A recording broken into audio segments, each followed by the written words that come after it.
And welcome back. We're taking another look at a movie review, and this time it's a movie called Chasing Trane, about Coltrane. So I thought this was pretty cool. I've listened to John Coltrane songs, I suspect, in the past, but just jazz to me. So for the most part, so I didn't realize I was listening to Coltrane. Did not know his story. This is definitely a documentary. Shows him in a good light, and it's a wholesome story. I think it's pretty cool. You know, he lived in a time when all kinds of crazy stuff was going on. He's obviously a musician, and they get all kinds of bad rap, but this guy seemed like a pretty cool guy.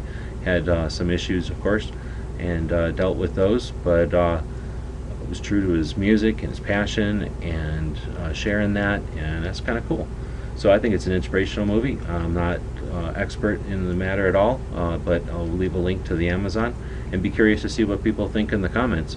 You can find this movie all over. It has pretty decent reviews, but it's kind of a mix. I usually do gun-related stuff.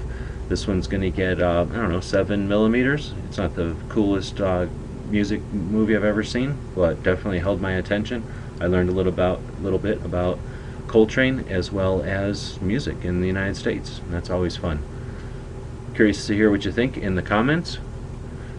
Thanks to our patrons for giving us time to work on projects like this one and our Second Amendment projects and community building. That's what we're all about. Thanks for watching.